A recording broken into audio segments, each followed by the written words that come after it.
আজকের এই ভিডিওটা যারা ডাব্লিউবিসিএস পরীক্ষায় বসবে, ডাব্লিউবিসিএস পরীক্ষা রয়েছে মার্চ মাসে। ডাব্লিউবিসিএস পরীক্ষাতে আমাদের চ্যানেলে চলছে জিওগ্রাফি প্রিপারেশন। এই জিওগ্রাফিতে প্রিপারেশনের জন্য আমরা এখন আলোচনা করছি প্রিভিয়াস ইয়ার যে সমস্ত প্রশ্নগুলো এসছে সেই প্রশ্নগুলোকে নিয়ে। কোন কোন প্রশ্নগুলো এসছিল সেগুলোর উত্তর নিয়ে হাজির হবো আজকের এই ভিডিওতে। আজকের ভিডিওতে হবে 2017-তে 2017-তে জিওগ্রাফিতে কোন প্রশ্নগুলো এসেছে এবং তার সঠিক উত্তর কী, এগুলো নিয়ে হবে আজকের এই ভিডিও। তাই ভিডিওটা প্রথম থেকে শেষ পর্যন্ত পুরোটা দেখো। ভালো লাগলে প্লিজ লাইক করো, শেয়ার করো। আর আমাদের টেলিগ্রাম গ্রুপ রয়েছে ডাব্লিউবিসিএসের জন্য, যারা সেই গ্রুপে জয়েন করোনি অবশ্যই এই ভিডিও ডেসক্রিপশনে রয়েছে সেই গ্রুপের লিঙ্ক, অবশ্যই জয়েন করে নিও। ভিডিও ভালো লাগলে প্লিজ একটা লাইক তো করো এবং একটা কমেন্ট অবশ্যই করো, এবং তোমার কোনো বন্ধুর কাছে যারা ডাব্লিউবিসিএসের পরীক্ষার্থী অবশ্যই ভিডিওটা শেয়ার করে দিও। প্রথম প্রশ্নের উত্তর হবে, দেখো, নিম্নলিখিত কোন রাজ্যে স্থানান্তর কৃষি দেখা যায় না? সঠিক উত্তর হবে পশ্চিমবঙ্গ। আচ্ছা, পরের প্রশ্ন, দামোদর ভ্যালি কর্পোরেশন হচ্ছে একটি ভারতের কেন্দ্রীয় সরকারি সংস্থা। এটি সঠিক উত্তর হবে। পরের প্রশ্ন, পৃথিবীর মোট স্থলভাগের অংশ হিসাবে ভারতের ভাগ কত? 2.4%। এজি মার্ক এটা কিসের সঙ্গে সম্পর্কযুক্ত? সেটা হবে কৃষিদ্রব্য, এগ্রিকালচার। ঠিক আছে।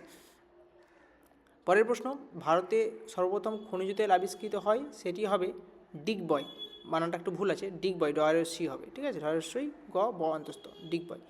পোল্লাভারাম প্রকল্প সেটা হচ্ছে গোদাবরী নদীতে। ঠিক আছে। পরের প্রশ্ন, টোডা হবে এটা। টোডা হচ্ছে পশ্চিমবঙ্গের আদিম আদিবাসী। ঠিক আছে, খুব সহজ প্রশ্ন। আচ্ছা, পরের প্রশ্ন, পশ্চিমবঙ্গের প্রশাসনিক বিভাগ হচ্ছে কোনটি? সঠিক উত্তর কলকাতার, সবাই জানো। ফ্যারাক্কা ব্যারেজ নির্মাণের জন্য কারণ কী ছিল? হুগলি নদীর জলের যোগান বৃদ্ধি। পরের প্রশ্ন, পশ্চিমবঙ্গের মালভূমি অঞ্চলের মাঝে মাঝে খরা হওয়ার কারণ কি? সেটা হবে মাত্রাতিরিক্ত বাষ্পীয় প্রস্বেদন। এটা সঠিক উত্তর। ঠিক আছে। পরের প্রশ্ন দেখো, ভারতের পশ্চিম উপকূলে অবস্থিত পশ্চিমঘাট পর্বতমালা গুরুত্বপূর্ণ। এখানে ঘাট শব্দের অর্থ কী? পশ্চিম ঘাটের ঘাট শব্দের অর্থ হচ্ছে সিঁড়ি, সি। ঠিক আছে। এলাকা ও জনসংখ্যার ভিত্তিতে সর্বাধিক বৃহত্তম নগরপুঞ্জ হচ্ছে মুম্বাই। ছত্তিশগড় রাজ্যের ভিলাই সেটা হচ্ছে লৌহ ইস্পাতের জন্য বিখ্যাত। ভিলাইটা কিন্তু লৌহ ইস্পাতের জন্য। ভারতের সবচেয়ে বেশি এলাকা জুড়ে রয়েছে, সবাই জানো, পলি মৃত্তিকা। খুব সাধারণ প্রশ্ন কিন্তু।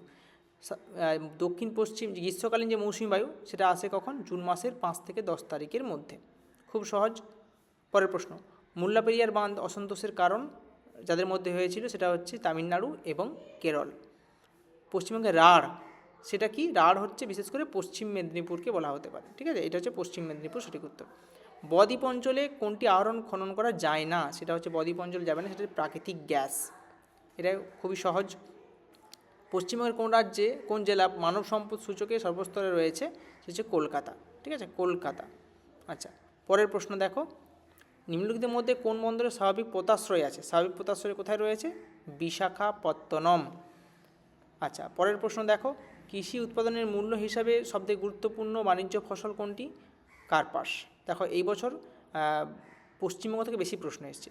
জনসংখ্যার বিচারে ভারতের স্থান কত? মানে জনসংখ্যা বিচারে হয়তো আয়তনের হিসাবে সপ্তম। খুব সহজ প্রশ্ন। সবুজ বিপ্লবের ফলে কোন শস্য হয়েছিল? সবাই জানো, গম। আচ্ছা, পরের প্রশ্ন, এই প্রশ্নের উত্তর 24টা তোমরা কমেন্ট বক্সে জানাও। 1853 সালে ভারতের প্রথম রেল লাইন চালু হয়েছিল কোন স্থান থেকে কোন স্থানের মধ্যে? খুব সহজ প্রশ্ন, অপশান 4টে দেওয়া আছে, তোমরা কমেন্ট করে জানাও উত্তরটা সঠিক কী হবে। 25টা দেখো, ভারতের কোন রাজ্যে বৃহত্তম সরঞ্জাম সংস্থাপিত হয়েছে? সেটা হচ্ছে তামিলনাড়ু। সঠিক উত্তর হবে তামিলনাড়ু। এই ছিল 25টি প্রশ্ন আজকে।